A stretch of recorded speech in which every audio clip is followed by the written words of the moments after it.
All right, everyone, it's time for another Shirt Lab workshop.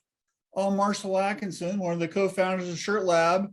And today I have Gavin St Georges with Seps.io, and he's coming to us from Playa del Carmen, Mexico, where he lives. And he has a lot of amazing thoughts on the art process, as well as I do. I don't know if everybody knows, but I was an art director in this industry. That's how I got started for 14 years. So this is one of my favorite topics that I rarely get to ever talk about. Most of everything's going to be handled by Gavin today. So just like your favorite football game, I'm going to be lending color commentary. So Gavin is really super awesome, and I want to introduce him. So Gavin, take it away, dude. Thank you, Marshall. This is awesome. I appreciate you inviting me here. Thank you so much. All right, so here in this conversation we're gonna have is really for shop owners that's looking to save time and reduce bottlenecks when it comes to like handling artwork, right? So art is a big part of our industry. If you're a screen printer, if you are doing DTG, if you're doing embroidery, digitizing, art is really the lifeblood of this industry, right? Having a good process and a good way to handle art will take your business to the next level and will help you run a better business. In reverse, if you don't have a good art process and a good way to handle art in your business, you're gonna struggle.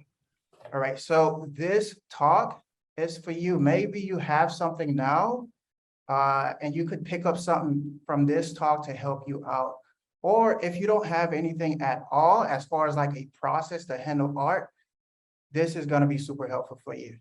So how to write better art instruction, right? So let's get into it. So There's a problem. before we get too far, Gavin, if anybody has a question, just leave them in the chat. And then also, I want to throw in there, if you have salespeople notorious for really horrible art instructions, we're recording this, and we will be sending everybody a link to the video so you can send it to your sales staff, because you know they need help more than probably you do. Yeah. So anyway, so sorry to interrupt. I just had to get that in there before you start talking. It's all good. It's all good, Marshall. So we get into business, a lot of it because, well, we want to make money. We want to grow our businesses, right? Get employees in, right? All these are great things. But what tends to happen over time is as you add more people into your business, more people usually means more chaos, right? Think about it. If you have your production and your marketing and your sales and your customer service, are all these people talking in a plain way, right? So the problem here is as we grow our business, it gets harder to manage communication. So this talk, we're gonna focus mainly on how to move information from the art in a clean and systematic way. Okay. So my name is Gavin, right? So I actually ran a screen printing shop, like a lot of the folks that's listening to this right now, right? All right, so this started really as a hobby from home, where we had a heat press, me and my wife, and then we grew that into a manual screen printing shop. Grew that again to added more equipment, added embroidery, added promotional products. All right. So been in this industry for a while now. And even before this industry, having run other businesses for other people has given me a foundation where, for example, ran for over a decade, big box retailers managing over 100 employees. All right, this has given me the foundation to be able to systematize businesses and being able to share some of this with you today. All right. So art department. All right. In our screen printing business, we're going to have a lot of different departments. right? One of the area that's gonna cause you the most pain for a lot of shops, because a lot of shop owners, when they get into this business, we're not graphic designers. We're not like Marshall that is an art director, right? Some of us come up at it from where it was a hobby and it turns into a business. Or some of us come at it where we started doing music or something. There's a lot of folks that follow that storyline, right? A lot of the departments, they work fine. Production is fine, getting sales is fine. But when it gets to the art area, it's a pain. Because a lot of time the owner is scared of that department because it's so technical. And I get it because I ran through that same problem myself. Me coming into the business with more of a business mindset, art was not more my strong focus. And I struggle hard with art.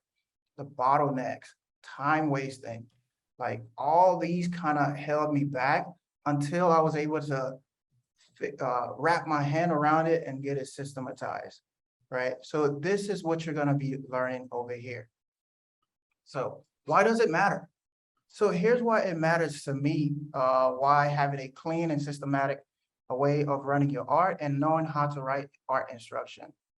For me, when I ran my business, I love traveling. Like Marshall told you right now, I'm in Mexico. I live there a lot of the time. I go everywhere. So I really did not want to be stuck in my business because one thing was holding me back. And art started to hold me back. Your business may be a little different. You may just want to be able to scale your business faster. You may be able to want to add more people, and whatever your reason is, it matters to have a clean system for your art. For me, it was because I wanted freedom and flexibility. So that gave me the motivation to fix this problem and to look for systems, look for ways to do it. I'll be sharing with you what I found. So Marshall, we talked about this 85%. What is this 85%? Why do you think this number is important and other people should Yeah. follow So that? yeah, as anybody knows, I am a process freak.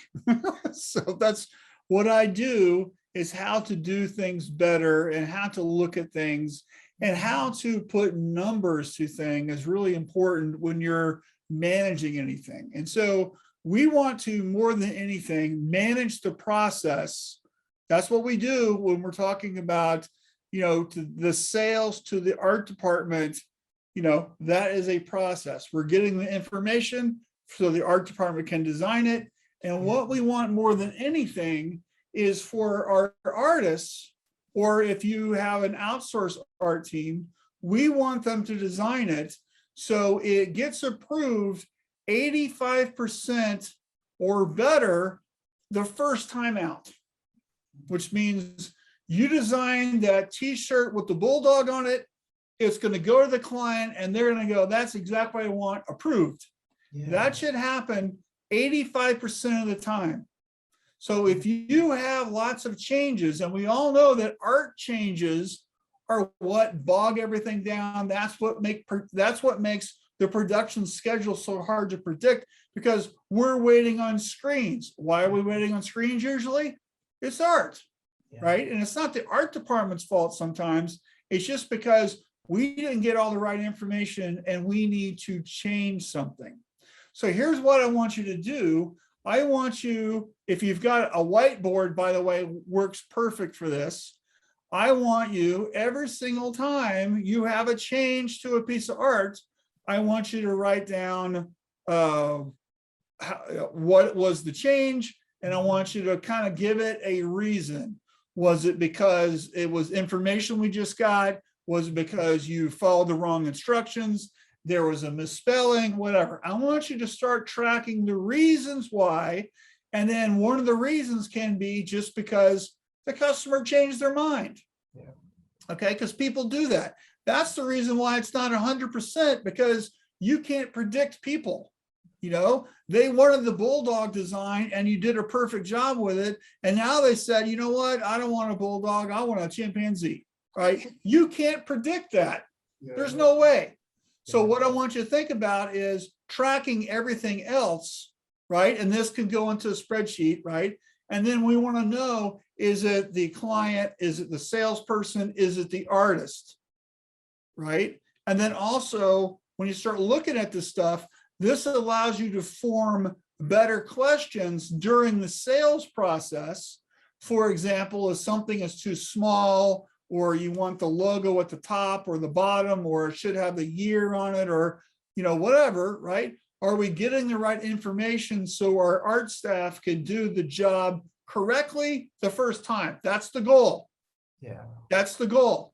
And so if you're not hitting 85%, it's 70% or 50% or whatever. Worse is that you're making multiple changes, right? That means somebody really isn't listening.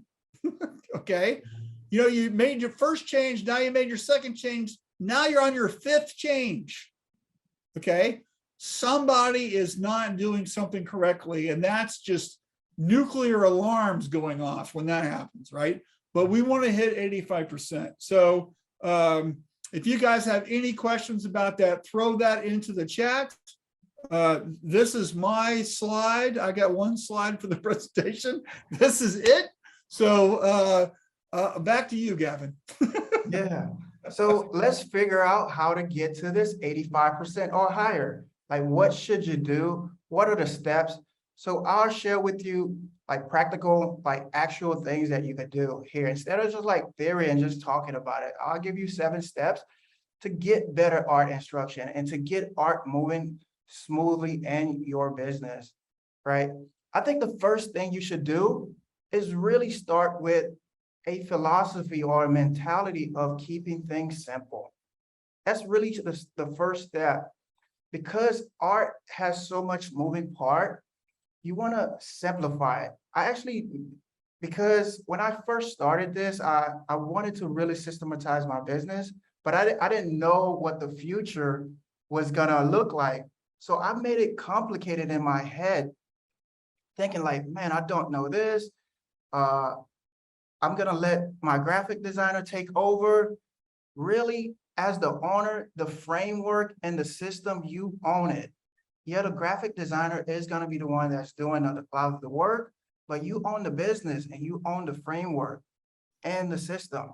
So keeping things simple, like, and as far as like mentality to go into it, is like the approach that you want to make. Think about it. Right now we have this, and I want to get to this, right? And here's how to do that. First thing you want to do is start to standardize things around the art handling.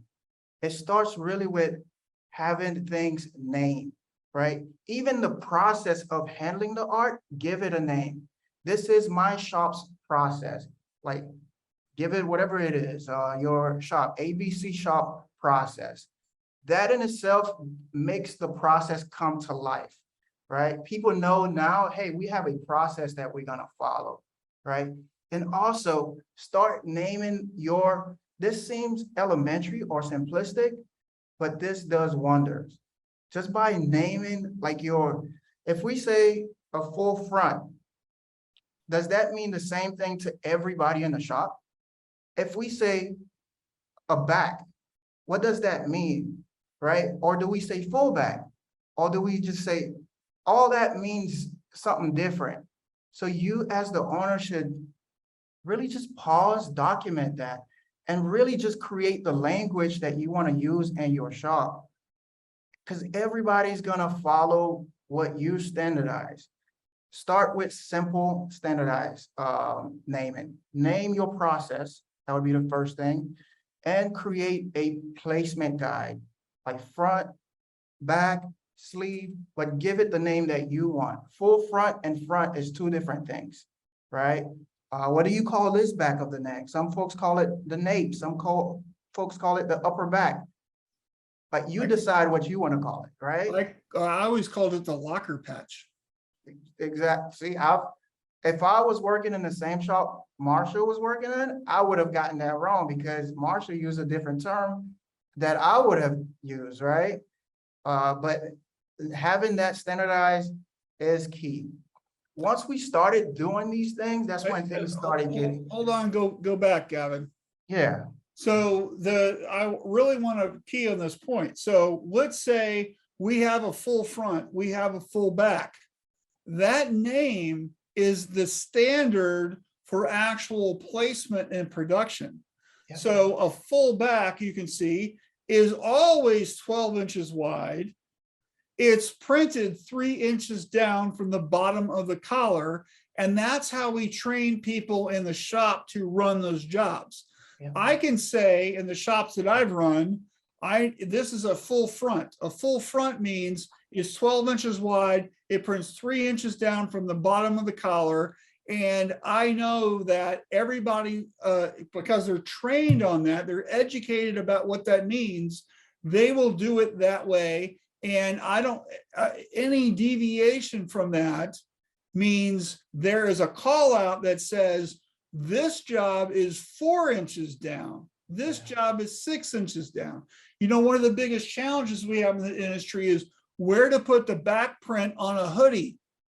Is it 6 inches down from the bottom of the collar or 9 inches down from the bottom of the collar? Should the hoodie cover up the logo or just barely cover up the logo? Plenty of different thoughts on that. And it could be from customer to customer. But what is your shop standard for that?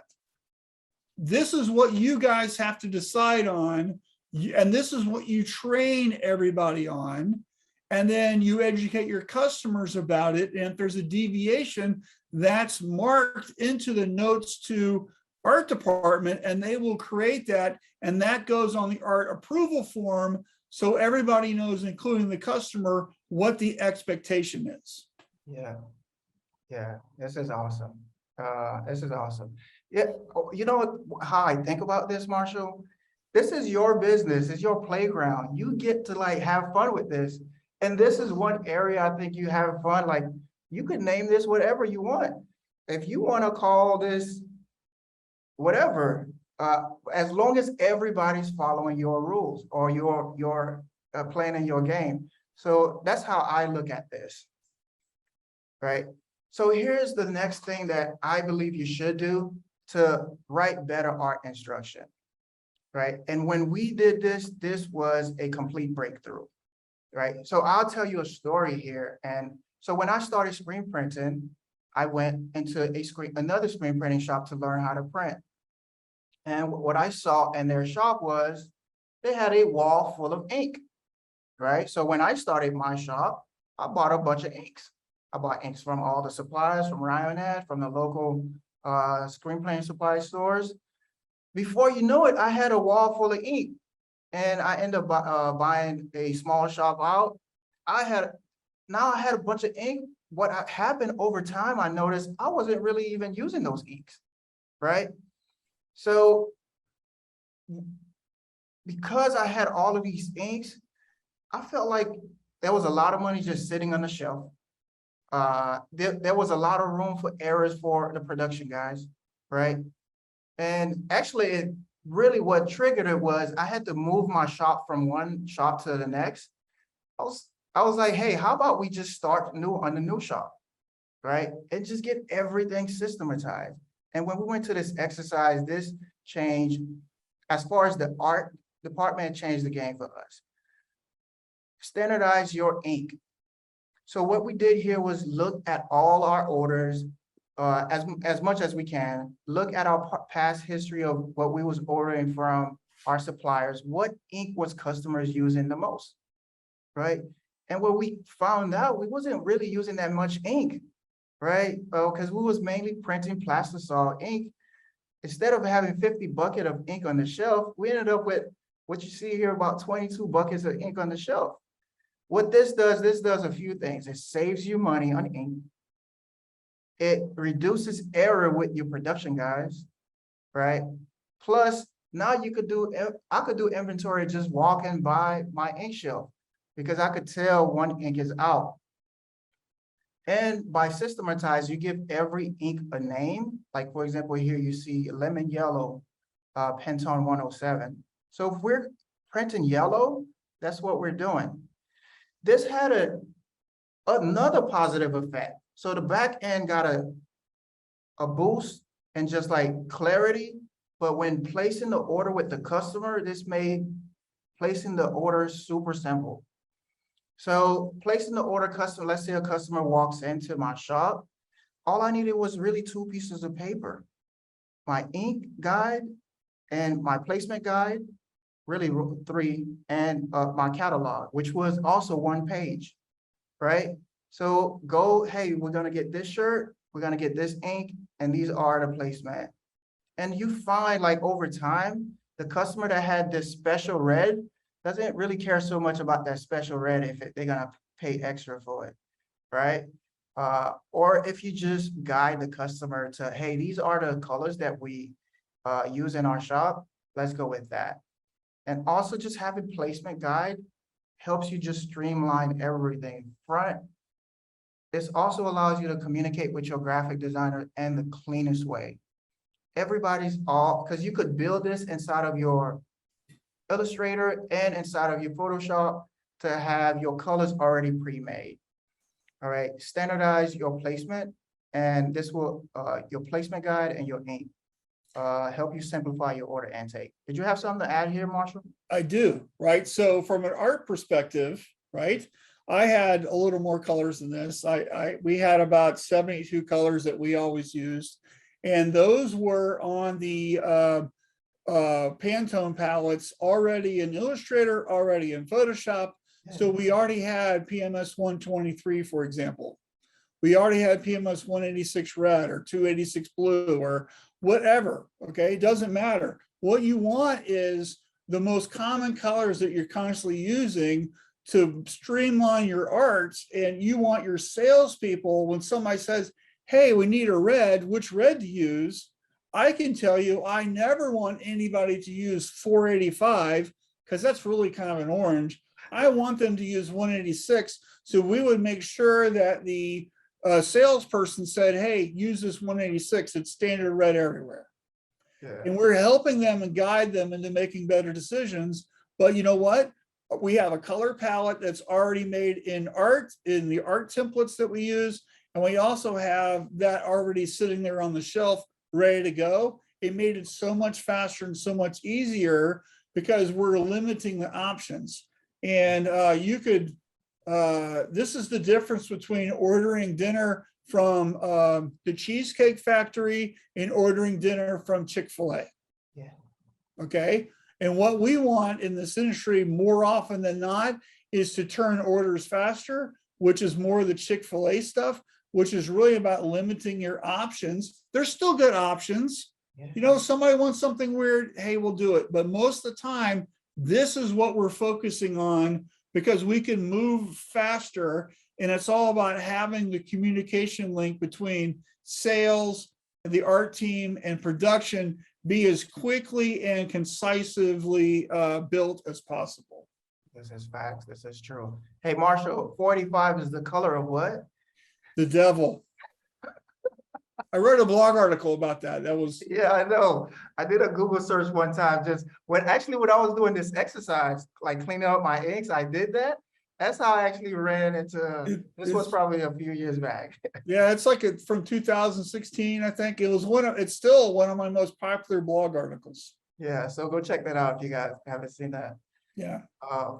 So the next thing you want to do here is create one source of truth. All right. So a lot of shops now are already moving into this where they have a shop management software to manage their business, like Printavo, Inksolve. Some shops are using custom stuff like Monday.com, right?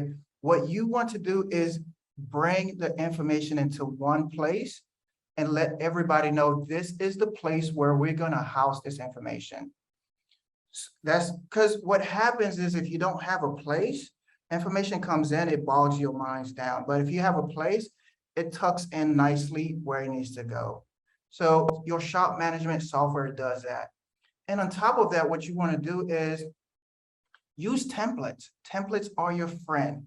Templates will allow you to build your business and scale it in the fastest way because all you're doing is rinse and repeat, right?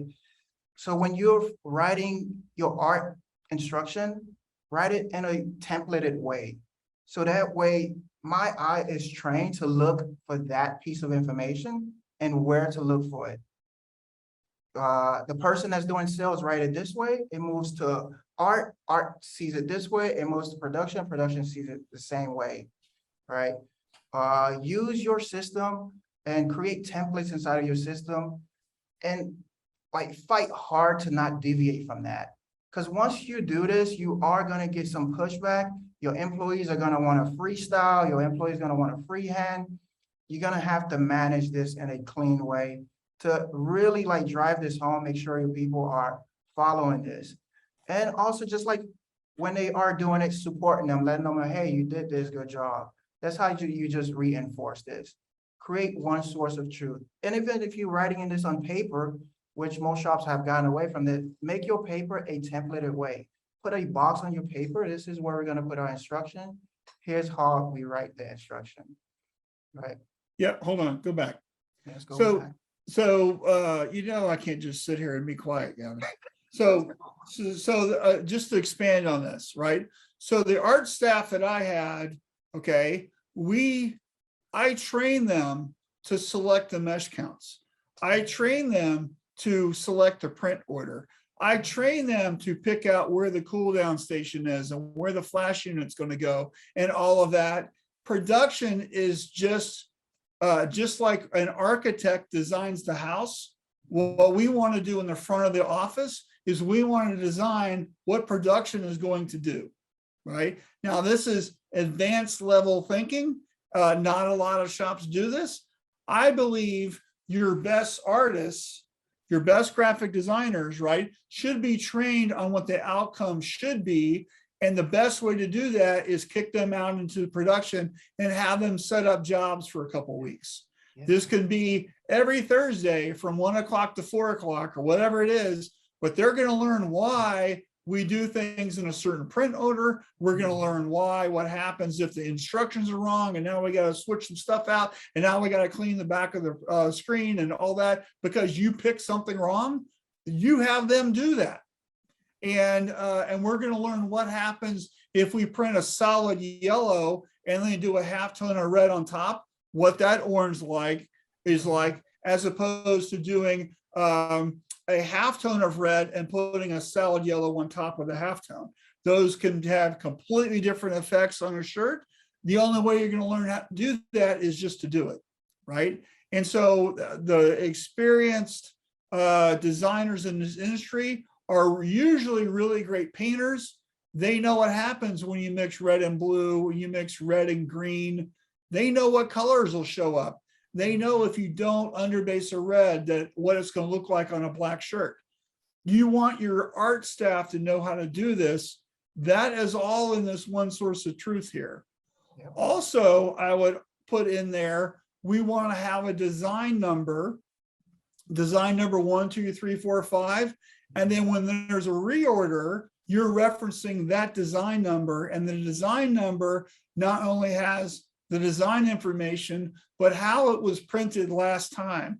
This becomes the recipe for reorders. So when you print that job, you know what the final mesh counts were. You can put all kinds of great information in there, like the humidity in the production, the temperature, the print order, the squeegee durometer, all that stuff can go in the art area for that design.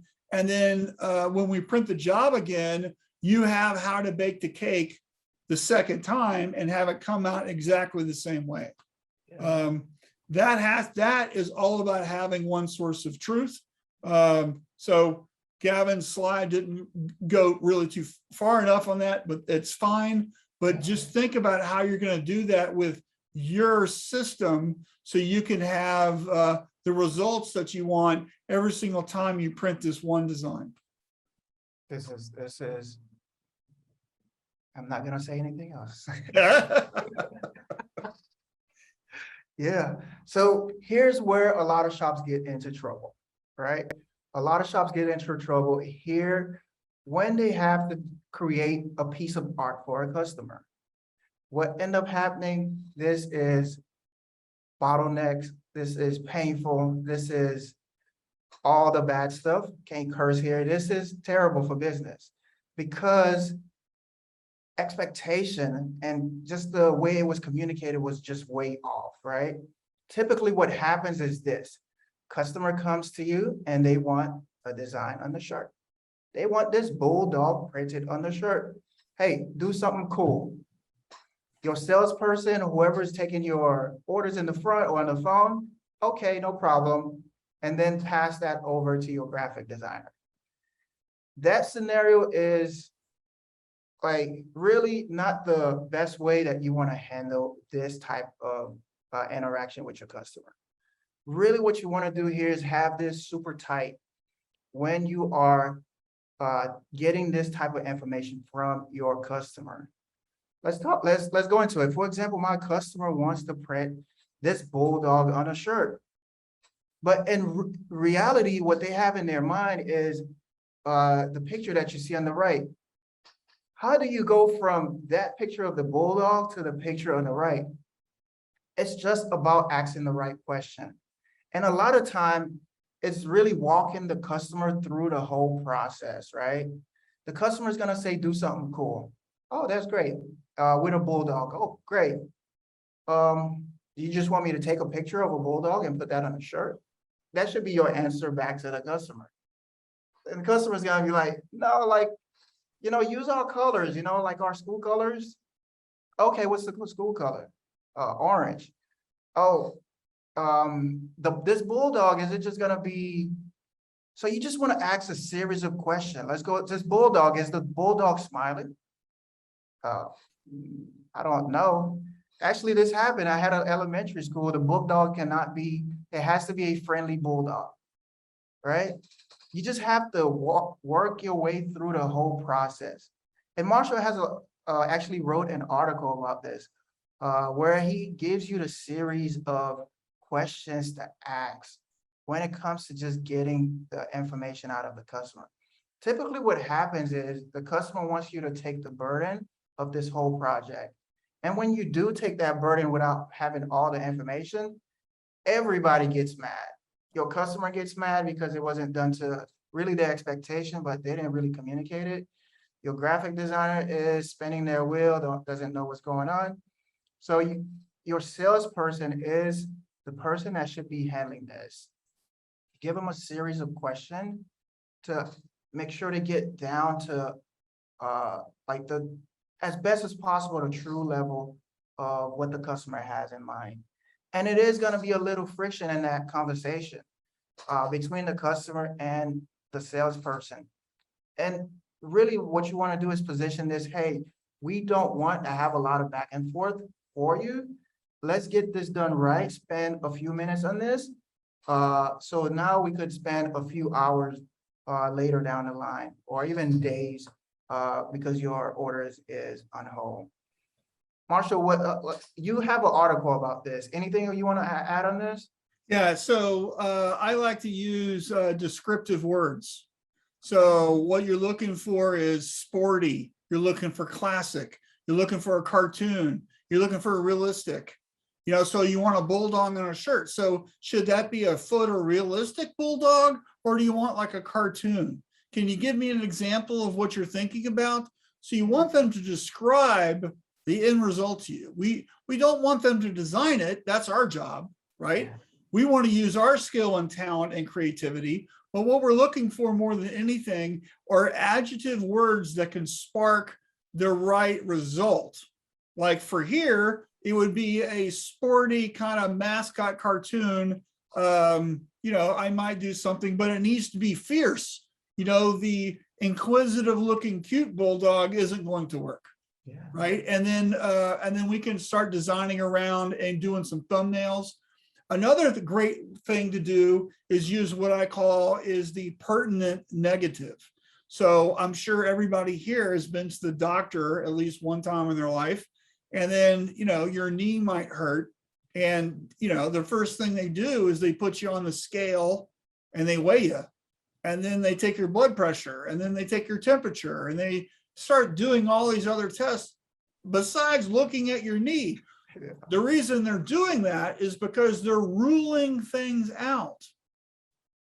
For example, if your blood pressure is normal, chances are you might not have a blood clot in your knee. right? There's the reason why we do some of these things. So a great question to ask, right, is, hey, what don't you want, right? What is the opposite of what you want? What does failure look like? What don't you want? Well, I don't want a cute bulldog. I want something mean looking. It should be a junkyard dog.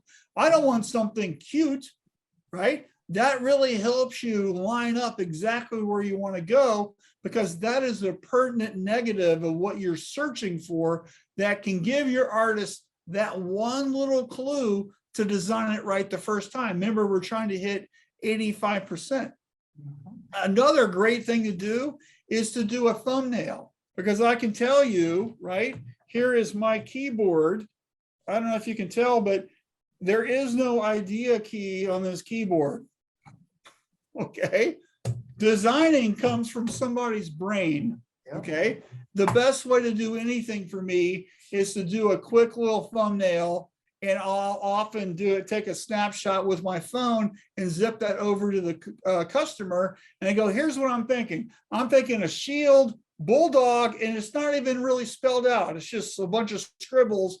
I want to do the bulldog here in the middle, and I'm thinking it's got some spikes on it, and the background's orange and the bulldog's gray. What do you think? Yeah. And I did that in about 30 seconds. And if they go, you know what? I don't want a shield. I want it in a circle. And the bulldog should be underneath it, not at top. Guess what I just didn't do? I just didn't blow an hour in Illustrator designing this thing. Yeah. I spent 30 seconds on it. Yeah. And so this is a great way to get exactly laser focused on what your customer wants. And here's another secret tip. A lot of people like to change things just because they're in control when they do it. And if they waste their change on your little thumbnail, they're super happy with the final result because they already made their one change to prove they're in control. Yeah. This is great. And the next thing here that you should add in your process of making sure you get your art, writing your art instruction, is add quality controls, right? So as your graphic designer design art for you, get your production files, they are a human. They are gonna make mistakes. You wanna have another set of eye that is fresh, that is looking at this. Even if it's just your salesperson, another salesperson, or somebody else in the office, right? This is a great thing to do because the graphic designer is gonna miss things, right? And you don't wanna send something out to the customer and then get something back where it's just, come on, that was right there. You could have seen it, right? So adding this step is a major thing that you wanna do in your flow, right? Without this step, you are gonna get a lot of revision back. Because when I design something, I do it subjectively. If Marshall designs something, he does it subjectively. When the third person looks at it, they are gonna bring in their opinion and really bring it to life and catch anything that the other person may not have seen, right? So this is the 6 steps that you wanna bring to your whole flow. Yeah, and I used to say that my pencils don't have erasers because they don't make mistakes, but that's not quite true. Everybody makes mistakes, and we need to use spell check. We need to make sure that the logo's on there, it's in the right colors, and we're using the current date, and we didn't flip-flop something. And a lot of times designers are more interested in how everything looks as opposed to the actual, did we spell that right? And then it's really great to have a checklist. I'm big on checklists. So as part of your art instructions, you might have some key things that are really important to your customer. Did we do this? Did we do that? Did we do this other thing? Yes, yes, yes. Then it's good to go. Also, as we all know, when we get files from people, that black that's on the file, how many times is that on the registration layer? So a really great thing to do is to take colors, and I always use pink. I'm taking that color, I'm making that black pink, And then I'm looking for everything in the design. Did all the, whatever was black, did it just turn pink? Oh, except for the city and the address under the logo. Now I know what to correct, right? So we can do some pre-flight things that really help us, because what happens is when we get the thing approved, we immediately go to separations and then we're running the job. And then that's when you discover that something is missing. We really want to do that before we send things to customers. And that way we know that it's correct before we do anything. Yeah. So let me tell you a story around that. So really, I probably had one of the biggest boo-boo of our whole time running a shop was setting up a live screen printing. Right, so we was doing some live screen printing for a major client, right? And the word entrepreneur that was going to be printed on the shirt was misspelled. I didn't catch it. Artist didn't catch it. Customer didn't catch it. Because, you know, a word entrepreneur, I don't think it's an English word. It might be some. It's French. It's a French word. It's French for hard to spell. So we did not catch that until we got to the event. And that just caused so much chaos. We had to like really pull everything out of our bags and make sure that we didn't misprint entrepreneur on some shirts that maybe Google or Facebook was gonna wear or something like that. That would not have been good for a major event. So having tight quality control where they are, even the quality control, you gotta have checklists. Check you start from top to bottom. Check the spelling, check your layers, check the colors like Marshall mentioned. Make sure your spots are good, right? So form maybe like a 7 to 10 step of different things to just have that person, not just, hey, go quality control. They're just gonna look at it, but give them some type of guideline. And what you wanna do next is just roll this out. Roll this out to your people. Like I've built this thing that I'm calling our process to do art. We roll it out and then get everybody's buy-in. Especially if you have a shop where you have a lot of senior people, they are gonna resist this because they are so used to just doing it their way, right? So it is where now you're gonna have to manage that whole situation, right? Get them to buy in and explain to them, why is this better for everybody? Why is this better for their job? Why is this better for the company? Like if you just roll this out and just think it's gonna happen by itself, it won't, right? It requires repetitive check-in, and it also requires you putting this on a spreadsheet just to see how the numbers flow. Like if I have the next 30 jobs that I get, how did I perform, right? How did I perform on my flow?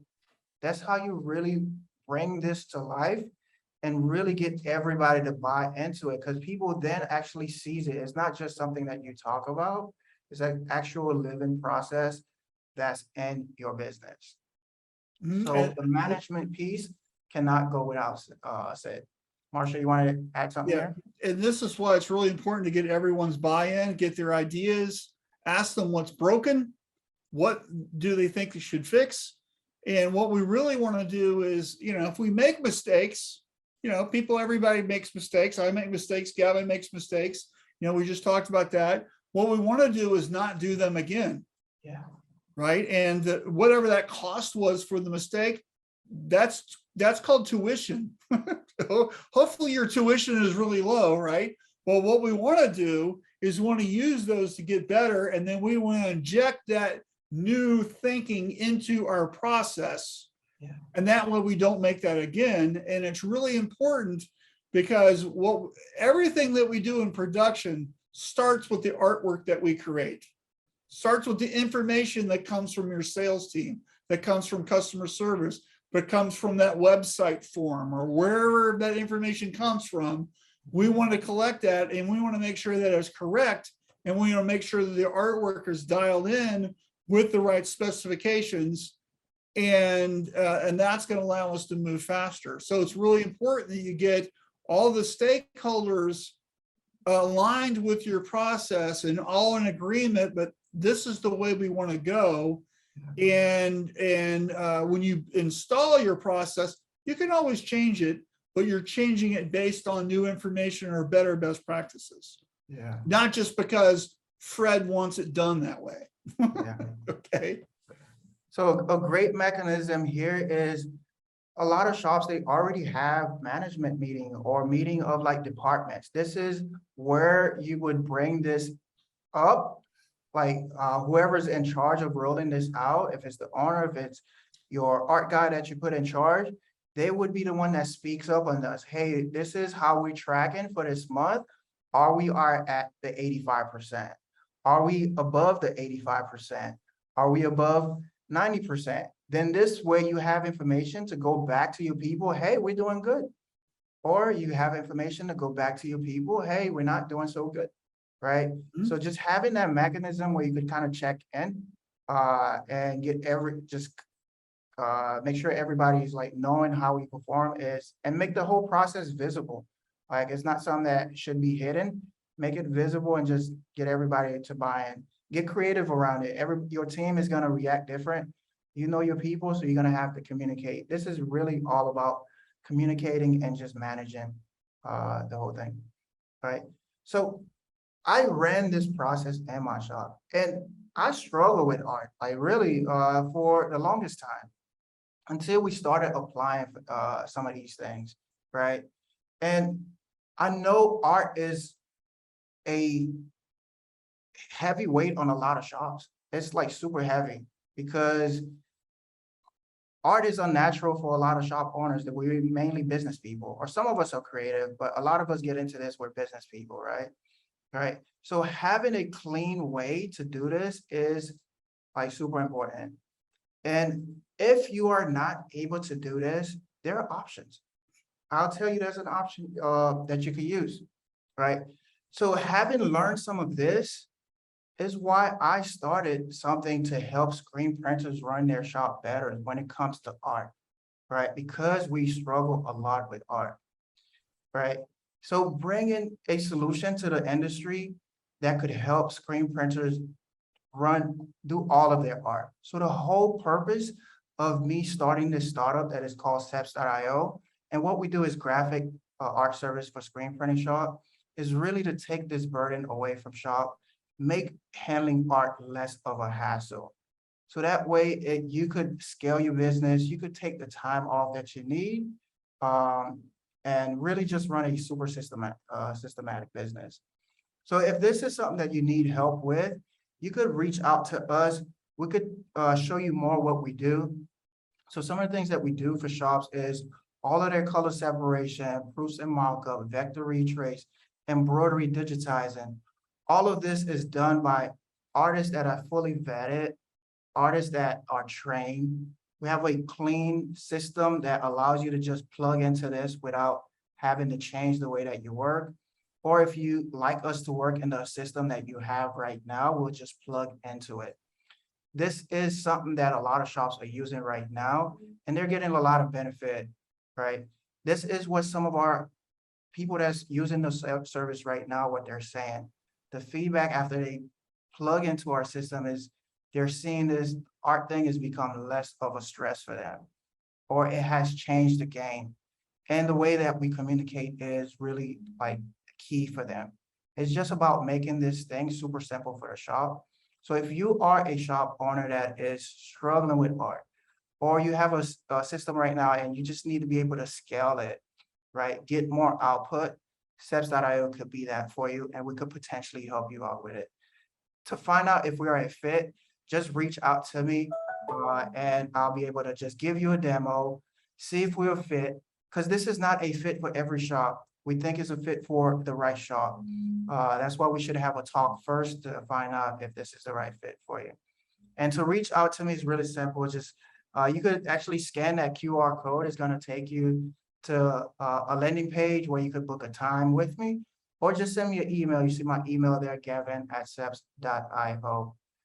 If you need this, let's talk to see if this is right for you. It's not a hard sales pitch. We're not gonna try to like, hey, you have to buy this.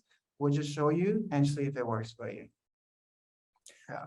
Great. And is there any questions? We have a chat, we have a Q&A thing. If you've got a question, throw it in there. And while we're waiting on that, I want to say a huge shout out to Gavin for supporting Shirt Lab and our mission and to help the industry elevate our performance and grow. So I really appreciate that. Gavin's been to several of our live events, and he knows the power of the connectivity and the networking and everything that we do. And we're so happy this year when he came aboard as a sponsor. So, and I met Gavin at the ThreadX, what is it, 4 years ago, Gavin? Yeah, that was a while ago. That was like And by the way, 5 years ago. Gavin owns the world record for the tiniest business card. So I think it's like the size of a grain of rice. How big is that business card? It's like super tiny. That business card has gotten us a lot of deals, so I'm keeping it. It's great. It just having something unique and different gets you. That's how I instantly remembered him, just because of that business card. So it's really great to be creative and be different. And I like to see what Gavin's doing in this space. I think they do a really good job. So Thank you, Marshall. All right. And I don't see any questions. No, it's pretty self-explanatory. Hey, thanks everybody for coming into the webinar. Thank you, Marshall, for having me. Thank you, Shirt Lab. I appreciate you a lot. All right, and we will check you guys out later. Have any questions, you can reach me at marshall@marshallatkinson.com. If you got questions for Gavin, it's right there, gavin@seps.io, and we will talk to you later. Thank you.